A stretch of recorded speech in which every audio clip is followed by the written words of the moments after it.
I mean exactly that I have an illness which, if left untreated, will kill me.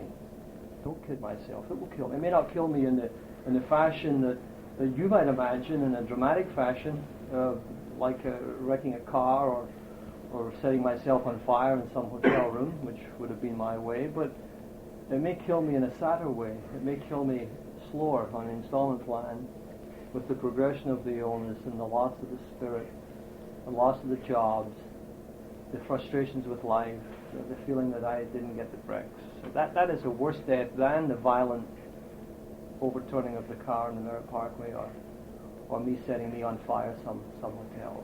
You know, that probably would be merciful. So, you know, it kills. Alcoholism kills. Alcoholics Anonymous arrests the disease, and me, it arrested it and turned me around. Now, I have a feeling that all of us in this room who want to be sober this morning have gone through hell and made a U-turn. I really believe that. I really believe that what our common bond is pain. If there wasn't enough pain in here, we wouldn't be here. If I had not suffered enough at a certain time in my life, I would be out Saturday morning, would be sick all morning. I'd be in a bar somewhere on the east side of New York, and I'd be marking time, and I'd be nursing a hangover from last night, which would be Friday night in New York. And so therefore, I had enough pain at a certain time in my life to make me stop. And to begin anything, I knew you've got to stop. And so I stopped. But what happened was I didn't stand still, because Alcoholics Anonymous allows me to grow up. You know, a painful thing that I had avoided for a long time. But Alcoholics Anonymous allows me to look at me after a while and to discover that, sure, I have the disease of alcoholism. It's progressive and it's fatal and it kills. And stopping drinking certainly is a big aid, and helping me is a necessary thing. You know, if I don't stop drinking, nothing happens. But in addition to that, there has to be some ideas within me that have to be changed. That I have a set, as an active alcoholic, I developed a set of rationalizations, a set of defensive mechanisms, which tells me that I've got to drink like this. I've got to take these pills. People don't understand me. If I could be very objective and say, I drink like this because I'm a pig and I have a disease and I don't have the guts to stop, I can't tell me that. I've got to come up with, well, you know, I'll do something next year, or if you had the mother-in-law I have, or I'm a little sensitive, or what is a man, you know, all the things that I defend my right to drink. These have to be up front. So when I come into Alcoholics Anonymous, those hard asses in AA knock that down, you know, with their tough love. They say, cut it out. Not interested in what you're talking about, not interested in your mother-in-law, not interested in that rotten wife you got. You know, I'm interested in what you're going to do about staying sober. And so from the very beginning, there's actually what I would call, what I've developed here, because it was done to me, I call it confrontation therapy. It's not bad. We could call it sensitivity training. When we yell at Jeannie in there, Eddie and I, in a fashion, we yell at her as she yells at us. I tell her it's her sensitivity training period, you know? And it's not bad. She doesn't cry anymore. But in Alcoholics Anonymous, in a sense, I get a kind of confrontation therapy. The ideas that I have nourished up until the time I had to come in are still there. The ideas that says, Scotty, you don't drink because you don't have what it takes to stop. You drink because. And I don't have to give you the becauses. We all have them. I come into this fellowship and they don't buy it. They say, Scotty, the minute you say you drink because you have no responsibilities and you're not hurting anyone, we're going to find someone in this room who has 12 and a half kids and a mother-in-law to support, and they're drinking because of that. Yeah, because of that. And even today I hear, well, I drink because since I've retired I'm inactive, and I usually was a very active man. And I say, it's interesting that you do that when 10 million other men who retired the same year you did in the United States, 3/4 of them have developed gardening, fishing, the lives of extent. You went to alcohol. And the individual who says, I drink because I don't have much to do, in that room there'll be someone else who say, I don't have a minute to myself and I drink because of that. And so we're going to find this. There has to be this kind of rationalization. Otherwise, how would we defend our right to continue? And it comes to an end. It came to an end in Alcoholics Anonymous with me. Because these people in here, God bless them, who looked at me and had seen me 1,000 times, said, we don't buy that. If you want to get well, how about standing still and hurting and recognizing the fact that you have an illness that's treatable and beatable. And not only will you not have to drink one day at a time, but you'll find a whole new way of life. Now, that may sound strange to you because a new way of life you may not want. You may feel that your life is okay just now, except that you drink a little too much. But you will find if you stay sober one day at a time that, not only will you not drink, but that will come on, a new way. And so this was presented to me, and I didn't embrace all of that, but what I did was I didn't drink. And I went to meetings. And when you do that, I get well. And I thought when I came into Alcoholics Anonymous, because of my condition when I came in was such that I was in a condition that is called, our co-founder Bill Wilson calls it sweetly reasonable as only the dying can. I was an individual like me with my makeup. If someone like me has $100 in my pocket, has the protection of a wife or a mother or a family member or a friend, who's going to hide me out, who doesn't have to work, or who still has a job, an individual like me will keep drinking, because I operate on two levels. I operate on an arrogance level, which tells me that I don't have a disease. It says, there's nothing wrong with you, Scotty. After all, you've got enough money to get well and you'll be okay. Now that's like an individual I am, but what happened to me was I lost a job, I lost a career, I didn't have the $100, and I didn't have $1, and I became in that condition, sweetly reasonable as only the dying can. Because the two levels I operate on, if one of them is arrogance, one of them is desperation. And they're not compatible. So I am either walking around town, half-stewed, money in my pocket, protection of a family member, don't have to work or have a job where I'm not fired yet, then arrogance exists. Arrogance tells me there's nothing wrong with you. Even though when my company might be telling me, my family might be telling me, I'm telling me there's nothing wrong with me. I have a disease which tells me I don't have a disease. Those are taken away, and the desperation which was away underneath there shoots up front, and the arrogance goes down. And the desperation says, Christ, you're homeless. Where are you going to stay, Scotty? Hey, you have no money. How are you going to get back to Scotland? What happens if you get sick in New York? Okay, that's the climate that existed in me, and for that I'm grateful, which may sound odd, because that is a climate where this AA philosophy, which really didn't mean too much when I was squiring Glennie and High Watch and a little goosing in the bushes, or whatever you want to call it, the arrogance was way up front, and the desperation was down. And when that was gone, the desperation came up, and I sat on the arrogance. And the desperation meant that the antenna shot out, and it picked up the signals of recovery.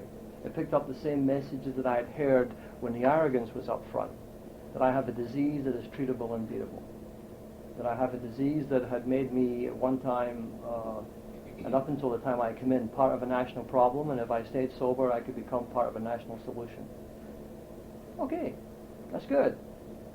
And so therefore, desperation existed in me for several months, and again, for that I'm grateful. I was talking to a friend before the meeting, and he said, and I always take from other people, because he said, sometimes I look at you, Scotty, and I wonder why, you talk to the guest for a couple of minutes, then you back off, and I know that you know the answers to those things, and you walk away, and I wonder why you're doing that.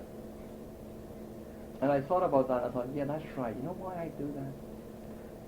I do that because if my problems would have been solved by AA members, I would never have made it. What I get from Alcoholics Anonymous is a way to stay sober, to work on my own emotional muscles, to solve my own problems. And this is a very healthy line for us to take here at the Second Chance. That I could sit down with every guest here and give you 4 hours, 10 hours if you want, a whole day, and we could dig up stuff because you would find it. And it wouldn't have a damn thing to do with you not putting the plug in the jug. It's as simple as that. What we do here is present a method of staying sober because it was shown to us.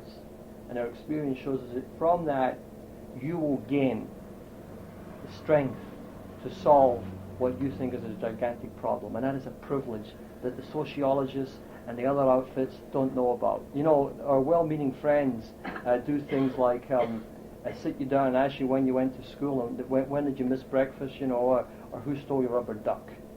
And if we can find out that when you made that bad turn was when you missed that breakfast that day when Mommy didn't give you breakfast in 1951 and she threw you out on the street, you went bad from that day on, you see. And they would believe that. They would love it. They would get copious notes on this. And they would come up with some solution that what we'll do is we'll give you breakfast for a while and so on and so on. And I mean this with... This is what we see in essence. And in Alcoholics Anonymous, they don't do that. Alcoholics Anonymous says, hey, come on, let's show you a way to stay sober. They say, I remember going into the intergroup office and this guy was saying, I just lost my job. And the guy was saying, good. And I looked at him. And he said, and my wife just threw me out. Good.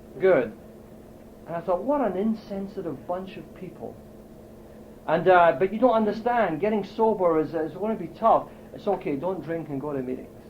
Now, why were they saying good and good and good? They were saying because now maybe you're going to become sweetly reasonable.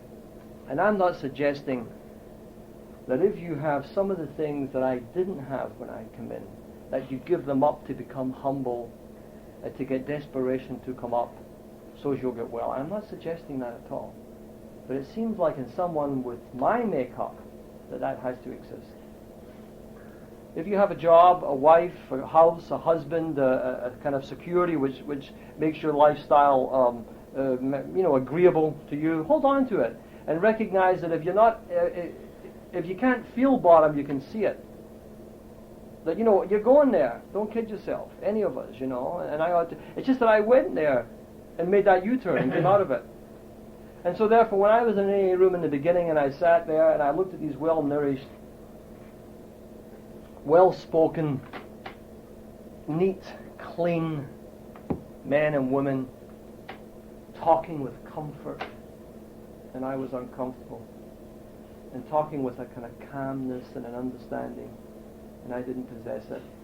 I was kind of envious, and that wasn't a trait I liked. I was not an envious person. Prior to drinking, I didn't feel delinquent in any form. I held my own in sports and with the rest of the guys. But my alcoholism had made me that way. I looked around and I felt envious. And I looked at them and I thought, it's okay for you to be up there smug. And that was the word I used. And I've been accused of that, and it's interesting.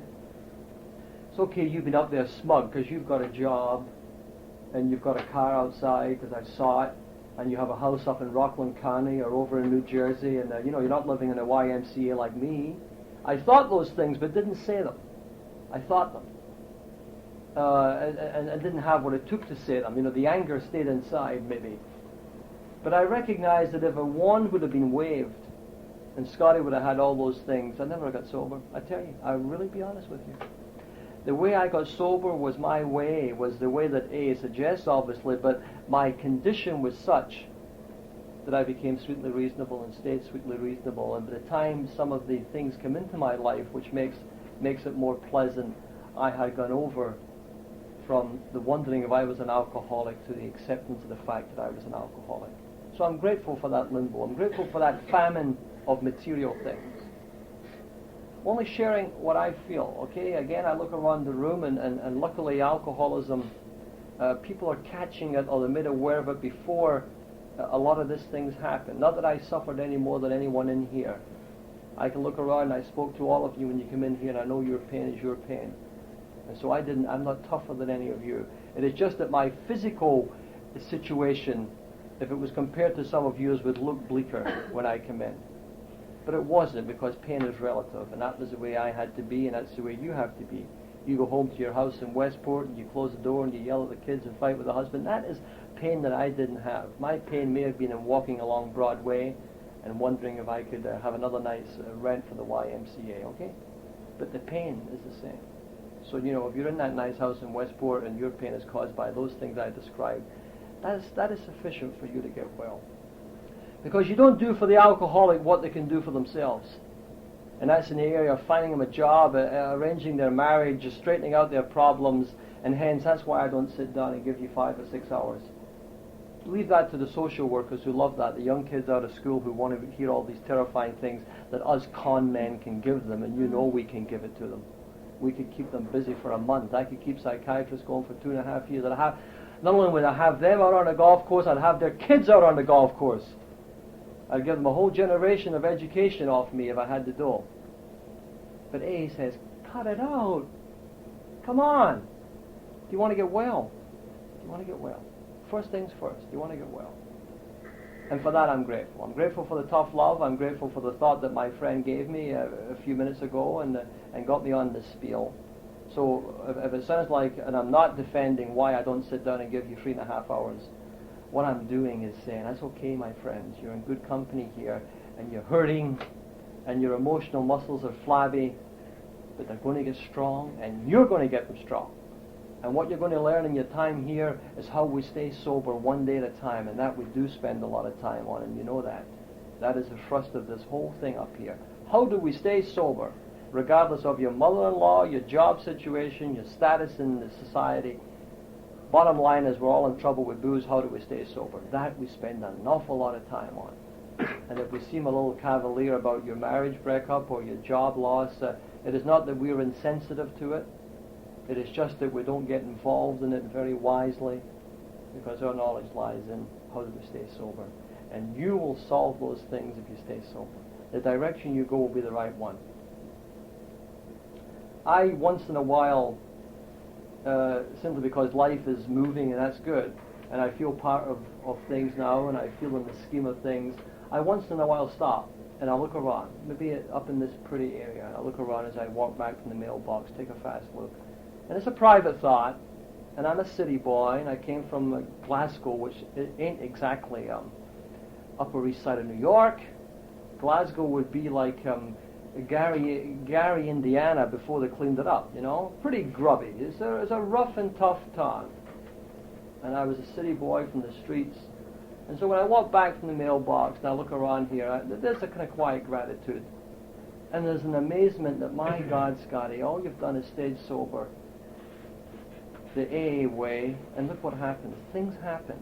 Isn't it amazing? And you of little faith who sat in those rooms in New York in the beginning and sat there jobless and frightened and arrogant and thinking you were different and it was going to be tougher to get sober because it was occurred because you didn't pick up one drink for one day.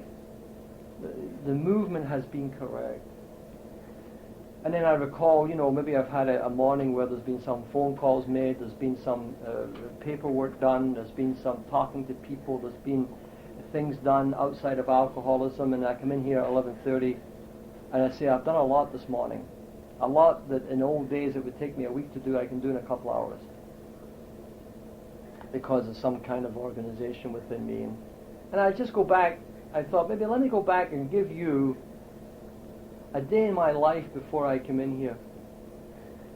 A typical day near the end. To let you know that I belong here, To let you know that we never forget, us alkies who are privileged to be sober, that we never forget what it was like. Because when I forget what it was like, I go out and I try that new cafe they have down in New Preston. I was joking with Mary last night about it. What is it called? Alistair's Plum or something silly. All right. We don't forget. Now I don't stay sober on the fear that, oh my God, I might drink again. I don't want to stay sober on that emotion. But by the same token, I don't forget. In the spring of it doesn't matter when, I had got involved. I was in the Air Force. I was on flying status. I was covering space shots. I was picking up space hardware. And it was very exciting and very glamorous. And I'd worked very hard to get it.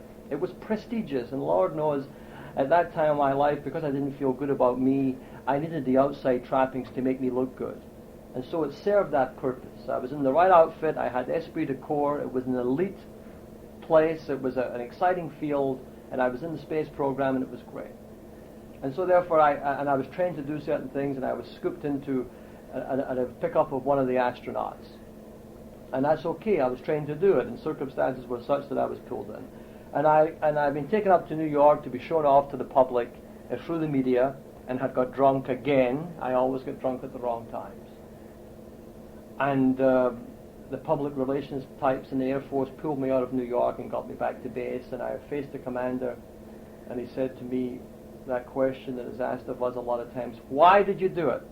And you people in here, what do you tell these people, these civilians, they don't understand.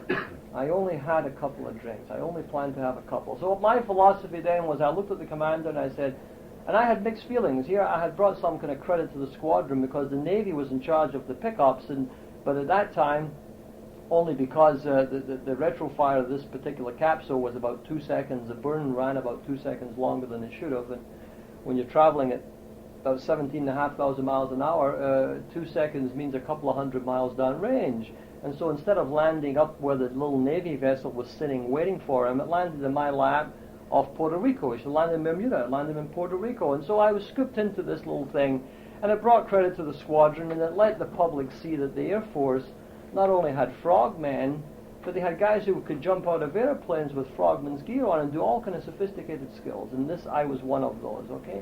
And so my feelings were, hey, I did this great job. Why am I getting chewed out? And I think the commander's feelings were that too. Like, Christ, the guy did a good job, but he got drunk in New York. He embarrassed us. We had to scoop him out of there. And so therefore, I looked at him, and my feeling was, you play, you pay. Give me my punishment, let me get out of here. And his punishment was, I was grounded for 3 months. I was taken off flying status. I was told to take care of myself. Now, whatever that means for an alcoholic, okay? It says, Scotty, take care of yourself. We'll get you back on again. And so in the 3 months when I was an enlisted man, I was an NCO, and so when I was taken off flying status, I didn't fly anymore. So I was given duties, around the squadron and things like that, and routine things. But I wasn't flying, and it hurt the ego and stuff, and people would ask me why, and I would say, oh, I don't know, they don't understand me. What I'm trying to say is I did not enjoy good mental health. I couldn't see where my problem lay. And anyhow, in the 3 months' time that I should have been taking care of myself, I get into an area of drinking that may not be very important to your lives, especially the ladies. But to me, again, it showed you the breakdown of my values. In the 3 months where I should have been doing something about me, and they never gave me straight directions, and they never said you should go to AA meetings. And incidentally, if they would have said that, I can tell you in all honesty that I would have thought they were crazy, and I wouldn't have gone. But that wasn't said. It was like, take it easy. And see, in the service, they like you to drink just a little bit, because if you don't drink, there's something wrong with you. But boy, if you drink like I do, they don't want you either. Now, that was, 14 years ago. Maybe it's changed. I'm not angry about it. That's life. And so, therefore, they didn't say stop drinking altogether, but they said take it easy. And so in the 3 months when I ought to have been doing something, I guess, I got into a form of drinking that I'd never done before, and for any length of time. I began to drink alone. That's why I said that you ladies, that may not seem important. Yeah. But for someone like me who had been an outgoing, gregarious, extroverted, basically, GI kind of fellow, who drank with the men and fought with them and rolled in the mud with them, this was kind of sneaky. I'd read one time that somehow I got a hold of a pamphlet, and the longer I'm sober, I realized that someone may have thrown it on my bed, and I think it was what we now know as the 20 questions. And I remember reading that and thinking, I do that. And there was one question in there, do you drink alone? And I thought, no way. And I remember throwing it and saying, well, those alkies, if I ever drink alone, that's sick. I read about someone who would buy a bottle and get into a hotel room and stay for 3 or 4 days. And I thought, boy, isn't that weird? Now, if I ever do that, I'll do something about my drinking, okay? I remember reading that a couple of years before. Now, because of circumstances, I say to myself, well, I'm an NCO, I'm out of the continental United States, I'm up in Goose Bay, Labrador, so I can buy whiskey in the Class 6 store. I'm not supposed to keep it in my room. I believe they can now, things have changed. But then it was a no-no. But what the hell, I never believed in rules anyway. And so I kept it in a special compartment. I bought a jug, in other words, and I closed the door and I drank alone. And I remember thinking for about 8 seconds, hey, I thought you said if you ever did this, you would do something. And then about in the 9th second, I came up with a beautiful rationalization. Well, they don't understand me. Those guys get me in trouble, so on and so on. And I call that today the compromise of my values, what looked like a thing that I would never go beyond that, when I have gone beyond it, I say that's okay. It's the next obstacle I'll never do. I'll never do that. And then when I'm beyond it, well, that's okay. It's like a guy I met in the Bowery one time. The fascinating thing about New York is I worked in Wall Street, that millionaire's road down there, and you walk about 20 blocks and you're into the Bowery. And I remember I walked up from the office one night. I had to speak at the Catholic Workers. That was the name of the little newspaper down there. But they held AA meetings there, and what it attracted the guys from the street who just come in for donuts and things. And it was only helping me and not them by speaking. And that's the thrust of an AA talk anyway, to help the individual, the selfish part of the program. But they were polite and they were shuffling, they had about as much attention span as some of our guests have sometimes. And, they come in and they were getting donuts and shuffling and stuff. And I looked at this guy and he talked to me afterwards and he said, he knew my story. He says, I was a colonel in the Air Force. And I said, oh, terrific, Colonel. I always stood to attention, And I looked at him, I says, good. I says, how long have you been down here? He says, I'm done just for a little research. I wanted to look around. I got nothing to do. How long have you been here? He said, 4 months. Some research, isn't it? You go down to look at the place. So that guy had compromised his values and didn't know how deep he was in, And let's hope he's out of there now. Anyhow, that was me, okay? The 3 months where I should have been taking care of myself, I'm in my room, I'm drinking. The ego has been hurt because I'm not flying, and so I'm having trouble sleeping. I have a friend who is a doctor. We call him a flight surgeon in the service. He's an Irishman, American-Irish, and he's my friend. Why he's my friend? Because he thinks the way I do exactly about drinking. And he meets me one day, and he said, how's it going, Scotty? What's happening? We don't see you around. I said, I'm not flying. I'm off for 3 months. Those clowns, they don't understand me. And he said, oh, yeah. He said, how are you feeling? I said, I'm not sleeping, Doc. He says, I'll get you something to sleep. And he went down to the dispenser, and he came back, and he gave me a jar of Doradin. And you people from the pill world, if you see little smiles, you know what it is. It's a hypnotic. It knocks you out. We have a Doradin freak around here. And you know what I did right away? I didn't take one. I took one, and it made me very sleepy. And I thought, well, I don't want to go to sleep yet. Within a couple of days, I was taking 4 or 5. And I was talking up a storm, and I was smoking cigarettes. Couldn't wait till one finished. I get another one. I was talking to people I had no time for in the barracks, so suddenly they looked very attractive and friendly. I'm sure I acted wacky. And I would go to bed, and I got up, and I couldn't get up in the morning. It was terrible. And when I met my flight surgeon friend, he says, Scotty, you sleeping better? I said, sleeping? Jesus, I said, I can't get up in the morning. And he said, not only, he says, Scotty, he says, this is 1963. And he said, we have everything today. And he went down to the pharmacy, and he brought back another jar, and he threw them at me, and he said, don't abuse them. Telling me? He says, don't abuse them, he said, but these are, and he called them jelly beans. And what they were 15 milligram Dexamel. Psychic energizers. They're the kind of thing that not only gets you out of bed, but it doesn't want you to go to bed. You want to wash the windows at 3 o'clock in the morning and mow the lawn. You want to do everything. It hypes everything up. And so I would get up in the morning, very sticky mouth from about 4 packs of Camel and a quart of whiskey and not eating, and about 4 or 5 Doradin, and it's a wonder I'm not dead when I think of some of the people in the public eye who have died, and some of you know them, from the combination of pills and booze, the synergistic effect of that. And I would get up and I'd say, I got to stop this, because I was medically trained and I knew that I was ruining my body, and I'd throw a Dexamel in, and I'd walk down to the John and make a noise and look at myself in the mirror and, oh, Christ, And then I begin to feel that stuff working, and my hair would begin to stand up, and the cigarette would taste better, and I would say, what the hell was I afraid 10 minutes ago? And so this stuff was working, and in 3 months' time, when I should have been taking care of myself, I get into the use of Doradin to go to sleep, just in case I wouldn't sleep, a Dexamel to get me up, and sipping booze throughout the day, and hiding it enough that at the end of 3 months, I was put back on flying status. And I went back on flying status sicker than when I had been when I was taken off. They didn't know that, and I didn't know that. And my first responsibility, if you asked me how did you feel, I would say at that time, emotionally, I felt very good about going back on flying status. I thought, now I'm going to join the team again, and now they've discovered how much they miss me, the ego was the way up. And they said, Scotty, we're not going to put you on the space shots just now. We're going to give you some routine things because, we want to kind of watch you. And that was reasonable, but I took that as wrong, I suppose, in my head. But I was grateful to be flying again. At least I'm where I belong. See? And so I go down to Washington, D.C., and I have to join a crew down there on an old seaplane, an Albatross. SA-16 is the designation, doesn't matter, called Albatross. I see them flying between St. John and St. Croix today. They're still using those damn things, in between St. Thomas and Puerto Rico. They're little squat things, and you would recognize them if you said, what a noise.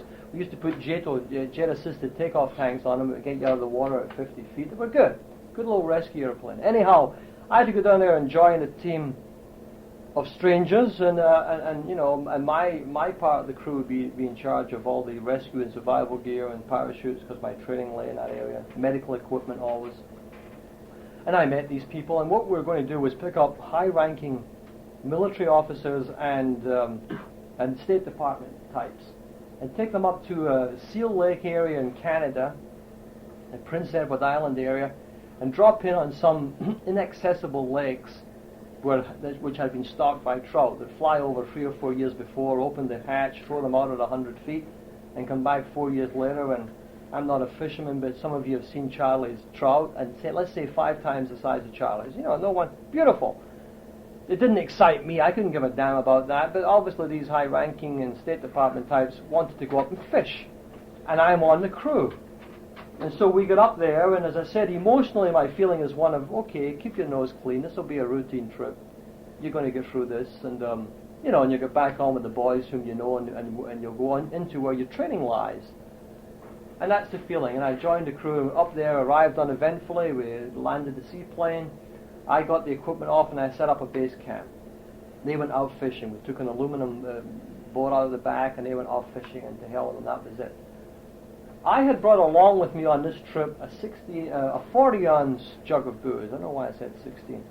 I think an SA-60 in the military. A 40-ounce jug of booze I brought along with me, not because I wanted to get drunk or because I was planning to do something sneaky up there, but because on the manifest for this kind of trip, in that military lingo that the men are familiar with, I would see, could you close that door, John? I would see, on the bottom, that for this kind of trip, whiskey was allowed for medicinal purposes. I had 14 years in, I followed orders, I requisitioned a 40-ouncer. That 40-ouncer got me here. For that I'm grateful, but there was a hell of a lot of pain in that before it got me to where it is. And so we got up there, and as they were fishing, I set up the camp, and I got the little fire going, and then dug a latrine and stuff, because my knowledge was in that area, survival type.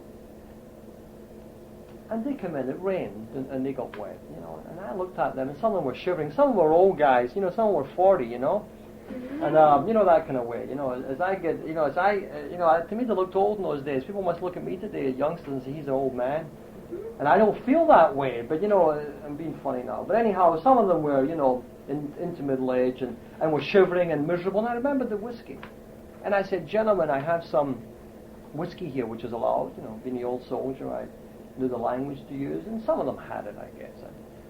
I remember giving them some and walking into the tent and saying, to hell with it, kind of building up a resentment within me that I was doing all the work. The mental health wasn't good. I should be grateful for being on the trip. I should be grateful that if I keep my nose clean on this routine thing that I'll get back in with my guys again. But no, see, the mental health, not good. And I'm beginning to say, as they're out there fishing, look at me doing all the work. So I was building up a head of steam. And by the time they come in, and I said, would you like a drink, it was giving me an excuse to uncork the jug, I realized today. As I say, some of them had it, some of them didn't. And I remember pouring, I walked into my tent, and I was about to put the cork on and throw it in the corner. I held on to the jug. Let me try this stuff. You know what I drank. I drank anything, but in the service it was cheap, and I drank scotch. I'd been fetched up with this stuff, and bourbon or whatever this stuff was, American whiskey. If it was something else, I would drink it. But suddenly I tasted this stuff, and it was delicious. Man, oh man, was that good. And as I look back, I'd never had one drink in my life. Really. The only time I ever had one drink is if a train was leaving Liverpool station somewhere, and I was running after it with my kit bag. Then I only had one drink, because if I missed the train, I'd be AWOL. That was the only time. But if I ever had a choice, I wouldn't drink at all, or I would sit down until I had what I thought was sufficient. There was never an in-between way with me. I know with some of you there was. There was social drinking, there was pinky drinking, there was, fine. Not with this guy. Throw it over.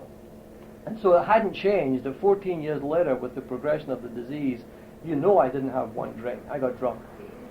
I got drunk and is sick, and because I wasn't eating in those 3 months when I should have been taking care of me, because of the build-up of Doradin and Dexamel in my system, I must have been a wreck. Some of you guys come in here with half that amount, half the time we've got to nurse you back to health. And I'm trying to be part of a crew in an airplane. It's wild when you think of it.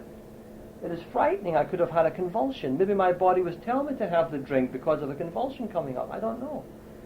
But the point is that it took 2 or 3 drinks, and I suddenly found myself staggering around the tent. And I thought, oh my God, you're drunk. You've got to get away from here. You've got to. And so I lifted up a survival weapon. I headed off into the woods, which would be my responsibility anyway, to maybe get something for the next couple of days, because we didn't want to live on trout all the time. You know, breakfast, lunch, and dinner. You know, you get bored. And I obviously was staggering, and I heard someone yelling my name. I was Sergeant, and I didn't look around. I kind of went into a trot, and I fell. And then I looked around, and I saw these people coming towards me. And I did the most bizarre thing I ever did. I cocked that goddamn weapon, and I fired it over their head. No. Now, I don't like to talk about that, but I have a court-martial upstairs that states it. It said Sergeant Martin acted in a strange and bizarre manner. Beautiful description. And I remember doing it. It was almost like it was slow motion. I thought, you're crazy. You are crazy. You've just ruined your career. And my childish thought was, if I fire it over their heads, they will disappear, and it will be a day before, and this hasn't happened. There was a child in me. I knew in my gut that this was it. I had blown everything. The chance that I'd been given the second chance, and it was gone. And so I was carrying morphine on me because you're supposed to separate the morphine from the main first aid pack and carry it on your person because it's a dangerous drug. They discovered in Vietnam when they ripped open those first aid kits, there was no morphine because a generation later the kids were using it. But my generation, we didn't use stuff like that, thank God.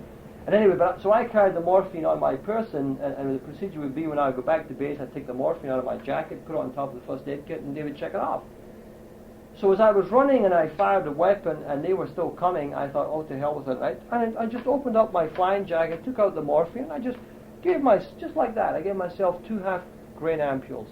Now, what that did for me was what I expected it to do. I passed out. I got oblivion, you know, a grain of morphine, not enjoying good health. I wasn't eating, whiskey in me. Boom! And I was obviously carried back to the tent. And I remember waking up in the tent, and I was in a pool of what I thought was rain.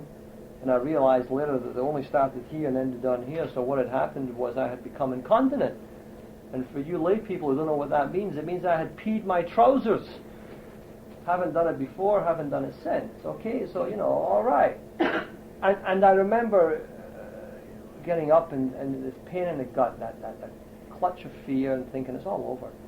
And taking a deep breath and trying to walk out as if nothing had happened. And this other NCO radio operator came over and said, Scotty, stay in the tent. I advise you not to come out. And the cockiness, I said, I'm going to go out anyway, but sensing I better do what he tells me. And I stayed in the tent. They cut that trip short anyway, you know. And we got back to base, and they went back to Washington. A report was put in about me, and I was court-martialed. And I was reduced of all grade and privileges and so on. And I was allowed to serve out 35 or 40 days of my enlistment and be discharged honorably if I would keep my nose clean. And as I was now no longer an NCO, they could give me duties that were more befitting my rank. I was Airman Basic. And my job then, those last 30-odd days, was to clean up the squadron office by emptying the trash can, sweeping the floor.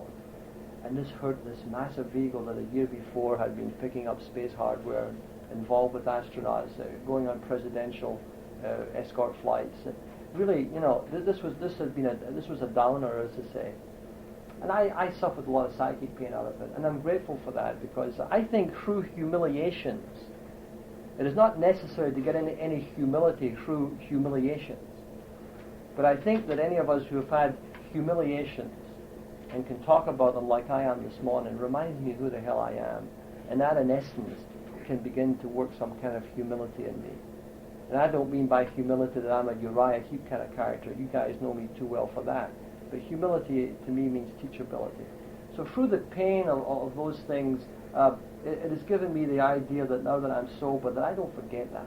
Because those last 30-odd days was a very painful time for me. I would get up in the morning, I'd be in my room, and I would be sogged and sogging from the night before the booze. They kind of left me alone now. They knew they had a sick guy in their hand, but they didn't come out with any straightforward answers like, we're going to take you to the base hospital and detoxify you and get you to it. That never occurred. And again, had they said that, I would have rejected it, just to clarify. They left me alone. Even the guys in the barracks who I was never too friendly with because of my behavior would, kind of look at me funny. In fact, when I was in those barracks, I used to get into someone else's room and who had collected a beautiful set of Winston Churchill records. And when I was in my cups, I got very, very British. It's crazy. When I was over there, I couldn't care less, but suddenly I'm maudlin and I'm sick, and I used to play his record player and abuse his records and drunk, and I'd be playing at 3 o'clock in the morning, Winston Churchill telling us that we're going to defend, we're going to do this, we're going to fight in the rooftops and in the streets, and we'll never surrender.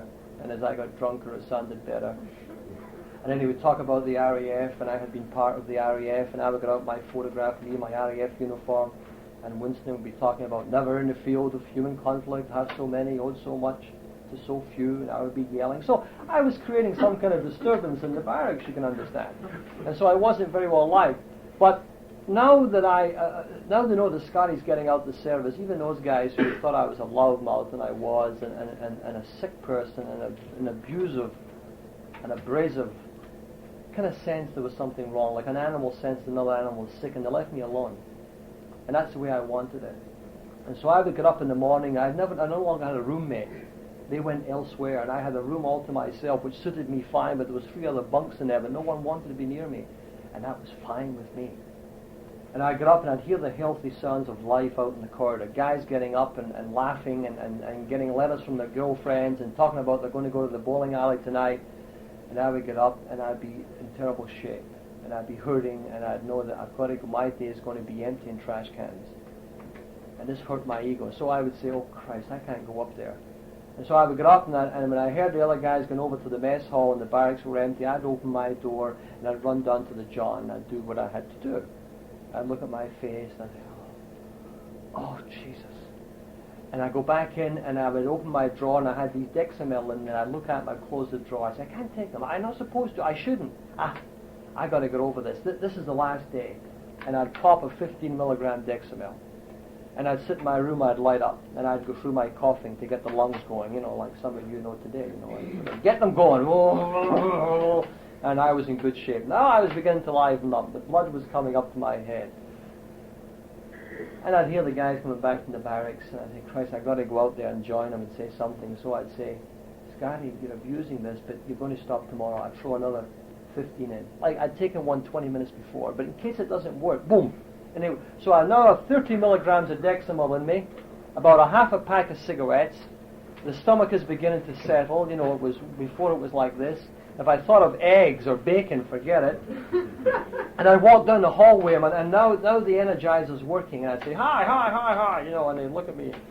And I'd say, let's go, and I'd be yelling, let's get in the truck, because we used to get into the truck to go up to the hangar. And so we're getting in the truck, and these healthy young men, my age, but healthy, and I was unhealthy, they'd be talking about the things that healthy young men talk about. And I would try to be part of it because, the Dex is working for me. And then we would jump out, and I was supposed to be the physical fitness expert, and I had to kind of turn around and climb down. They used to make jokes about me. They would say, Christ, Scott, you're supposed to be the paratrooper, what's happening? I said, I hurt my leg last. And I said, gee, you can't jump off that truck anymore like you used to. I can do it now, incidentally, but I couldn't do it. My body was breaking down. And I would get into the hangar, and I would try, and now that the Dex is working, I'm beginning to get a little cocky. The misery I felt an hour before is disappearing. Now the cockiness is going, and I've got the furnace going. I've got about a pack and a half in me now, and I'm going like a storm, and coffee's tasting good. Really, everything is hyped up. And so I go through that orderly room like a dose of salts, and I sweep it up, and I'm cracking jokes, and I'm saying, I've only got 30 days to do, and I get out of here, and all this nonsense. And so about 10 o'clock, I say to the sergeant who runs the orderly room, Sarge, I've got to go over to the base supply. Now, I had a lot of equipment only because of my job. I had all kind of underwater equipment, and some of it was heavy, and some of it was small, and some of it was sophisticated. And what I did was, I could have got a Jeep, and in one whole day I could have put it all in the truck and taken it to base supply. But being an old soldier, I figured I'm going to stretch this thing out. And I would say, I've got to go over to base supply, and now I've got a legitimate reason. And he would say, okay, Sky, and I would go down to the barracks. I would grab, let's say, a regulator, a small piece of diving equipment, and I know I've got a legitimate reason for this in my hand. See, this is the old soldier working, the con man. Because between my barracks and base supply there is a bowling alley. I'm on a sack base. The bowling alley is open 24 hours a day. It sells beer. I don't bowl, never have, never plan to, okay? but I find an attraction in there because it sells beer. But I have the piece of equipment. I had been caught once in there drinking, and this major who had court-martialed me came in and he looked at me and he says, "Why are you drinking?" "What are you telling, guy?" I looked at him. And he looked at me and he says, "I despise you." And I remember that feeling. I remember looking at him and just keeping his stare and figuring, 30 more days, you bastard, and I won't see you. But he said, "Get out of here." And he said, "Yes, sir, yes, sir." And I got out. Now I'm not going to be caught with that again. So I have my piece of diving equipment. I get into the bowling alley. I walk in, and it's located in such a way that when you open the door is behind you once I get my beer. And so I get 2 cans of Heinekens and 1 can of 7-Up. And I walk up with this strange combination, and I'm sure the guy who's serving, well, who's this clown? And I walk up and I put the 7-Up right in front of me in those little holes that they have in bowling alleys. You guys know about them. And the 2 Heinekens are way over where John is sitting. Now that's weird, right? But the door back here opens, and if I'm ever caught again, when I hear the door opening, I reach down for my Heineken, for my 7-Up and drink it. And then when I see some stranger coming up who's not that major, who's after me, I reach over like this and get my Heinekens. And so now I have in my system about 2 packs of Camel, about 22 cups of coffee, 30 milligrams of Dexamyl, 2 Heinekens. This is very good for the body. It really makes you feel good. I get into base supply, I get a signature. I drop off the piece of equipment, I get a signature which proves I've been there. On the way back, the 7-Up is still there. 2 more Heinekens, boom. And then back to the squadron, back to the hangar. It's time for lunch. Into the truck. Off the truck, those healthy young men head into the mess hall where most of the world goes. Eat 3 times a day, not Scotty anymore. I go into my room, and I close the door. And I'm going. I got 4 cans of this Heineken in me. I'm sure they can smell it. I can smell a beer a mile away now. I'm sure they can smell it, but I don't care anymore. And I've got this Dexy in me, and I think, Christ, if it wears off, it'd be terrible. So I open the drawer again. I say, I shouldn't do this, but I'm going to stop it soon. And I throw in another Dexamyl. No lunch, you see, Dexamyl. And so what is in Scotty's system by 1 o'clock in the afternoon? About 3 packs of Camel, 12 or 14 cups of coffee, 45 milligrams of Dexamyl, and 4 Heinekens by 1 o'clock.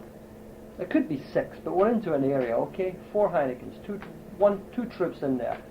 Back up to the hangar, I get my broom out, and I'm really flying now. I only have the afternoon to go, and I'll be finished.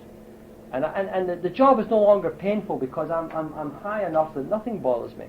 And I'm going like crazy, and sure enough, at 3 o'clock, he says, "Yeah, I know, you got to go to the supply, Scotty." I says, "Yes, sir." And he lets me go, and I get down to the barracks, and I have a jug of whiskey in there sometimes, but I don't want to touch that. I said, "Don't you?" Because one time at lunchtime, I touched it, and I couldn't get off the bed. And someone called the sergeant for me, and he said, "This is it, Scotty, you only have a few weeks to go, and if you don't show up again, you won't get an honorable discharge." So I'm scared of that in that sense. I don't touch that. So in the afternoon, I get the excuse again into the barracks, get another piece of equipment, and walk it over and go through the same process. 2 Heinekens into supply, 2 Heinekens back to the hangar. So there's more beer in me. And that magic hour is 4:30, and I'm in the truck, and those healthy young men are in there with me, and they're all heading back down to the barracks to get showered and shaved, and maybe to go to the mess hall for dinner, maybe to go to the cinema that night. We didn't go downtown in Goose Bay. You can rest assured there was no downtown. But to go to the ceramic shop, the things that I might become involved in today, that I could not become involved in because I'm an active drunk and I'm sick. And that's the magic hour for me. The best part of my day is between 4:30, because now it's legitimate. I get down and I rip off that uniform, which I no longer like, and I put on my only set of civilian clothes, and I head over to the club. And now it's whiskey. It's whiskey now, you see? And it's legitimate. And no one can touch me. And that's the best part of I live 24 hours to get that magical half hour, because I now got, as I say, maybe 45 or 60 milligrams of Dexamyl in me. Christ almighty, I want to climb the walls. I want to carry on a conversation with you, and hope the phone will ring at the same time. It's just a hyped up feeling. And I don't forget this, and this is why I'm describing it. And then when I am drunk enough at the club, I go back to my room and I sit on the edge of the bed and I say, I've only got 29 days to go. I think I better take some Dordan in case I wake up at 3 in the morning.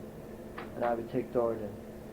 Okay, now there's a day, and you multiply that by 30, and I'm not trying to say how much I suffered, but what I'm trying to tell you is I don't have to do that anymore.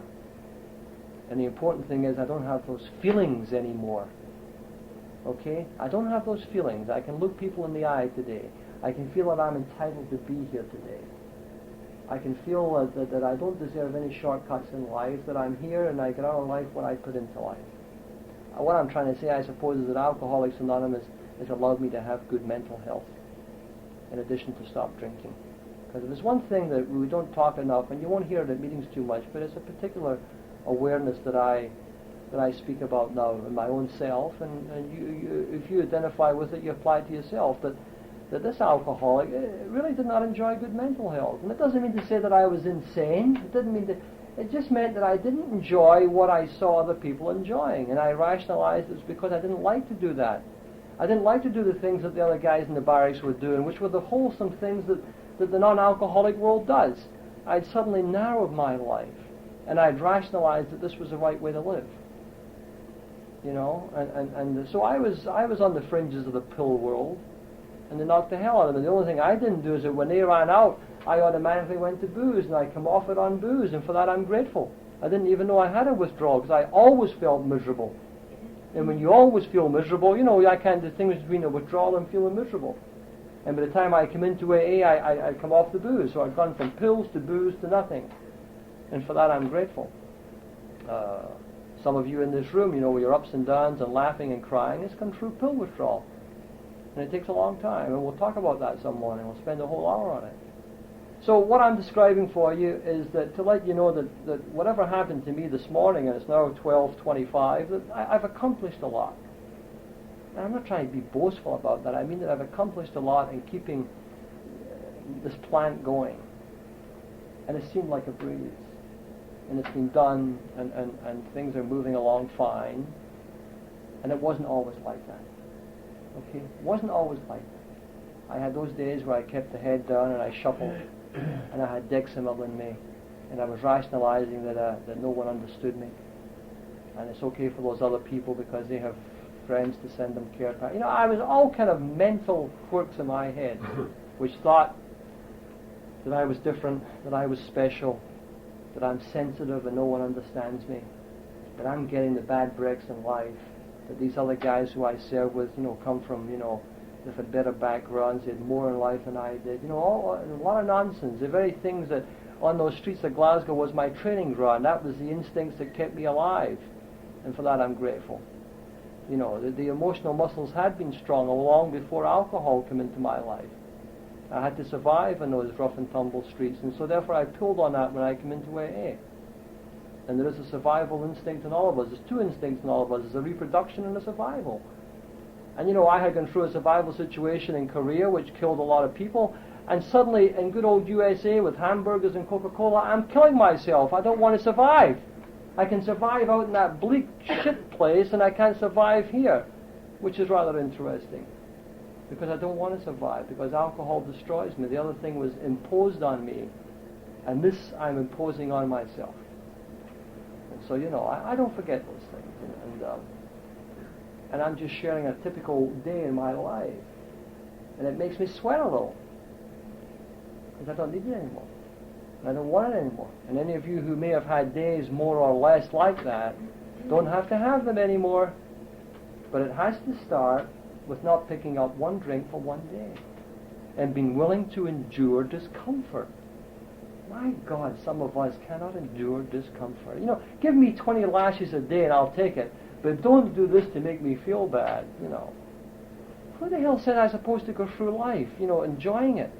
No one said that. And I often wonder, in my own case, who maybe someone who has a level of, have a tolerance for maybe physical pain, that by God, you throw some of the psychic stuff at me and I can't take it, which is interesting. And my alcoholism made me like that. So, you know, today I have to be aware that in getting well, I ought to stand still and hurt and grow up and endure some psychic pain and be stronger for it. And don't have my problem solved by the Scottys and the Harrys and the Joes of this world. But find out how the Harrys and the Joes and the Scotties stay sober, and then go out and solve my problems, which incidentally are not problems, they're situations subject to change. The only problem I have today is alcoholism. Everything else is a situation subject to change. And so you're going to get your strength here. And if you solve any problems because of inactivity, it's inaction. A lot of problems get solved because you do nothing about them. It is in the inaction that it disappears, that it becomes a non-problem. Or the questions become non-questions. So be aware of that. The privilege that Alcoholics Anonymous gives me with my makeup, with my description of me before I come in is, Scotty, we care for you, we understand you, and you have what it takes to get well, and we're not going to find you a job or straighten out your life or give you a bank account. But what we're going to do is show you a way to stay sober one day at a time, and then you're going to do those things. And that's beautiful. And that's what the whole gang of mental health clinics across the nation don't seem to grab onto. Because they want to solve them for you. They want to solve them. And they deny me the opportunity to grow. If someone else solves my problems, I am denied the opportunity to grow. Because they're taken care of. You press a button and it's taken care of. And how the hell would I get to a stage today if someone pressed a button for me? I wouldn't have made it. I've got to go through those things. I've got to learn from the mistakes. I've got to have faith that this will work. I've got to sweat out a situation. I've got to get this. I've got to get a promotion and feel it. I've got to think that, this is growing up. And AA says that. AA says, here's a program for you. Use it. And if it spills over into other areas of your life, that's good. But at least you're going to be given the dignity of making your own decisions, the dignity of solving your own situations. And what we'll show you is a technique in which to stay sober comfortably. And that's the opportunity you have today. No different than mine. The disease is the same, it hasn't changed. Situations are the same, they haven't changed. All of you walk in here, and I'd like to ask any of you, if any of you are here because you're a roaring success in life, I'd be glad to listen to you. But you know why you're here. And that's our qualification. It's the debris that we bring in, and if any of us leave here and we go down to a situation that is perfect, that is unusual too. Only because of the debris of alcoholism, there are situations that will have to be taken care of. But the big one that I ought to take care of is not to pick up one drink for one day. And the other things will begin to do the direction, I will go in the direction I'm supposed to go. So, none of you are going to come up to me afterwards and tell me you want to talk about your husband, I know that. You wouldn't do that anyway. You wouldn't do that anyway. But anyhow, I thought I would kind of selfishly describe a day for you and to let you know that I don't forget. To let you know that is waiting for me. It is not the emotion, that's not the emotion that keeps me sober, that is waiting for me if I do it. No way. I stay sober out of choice and out of what's occurred in my life since those days. But I don't forget it. And I ought not to forget it. I keep the memory green, but I don't dwell on it. But it's there. I can close my eyes and remember those. I can describe and lend more than that. But that's just a little capsulized form of a typical day in Scotty's life. And it's not typical anymore. And for that I'm very grateful.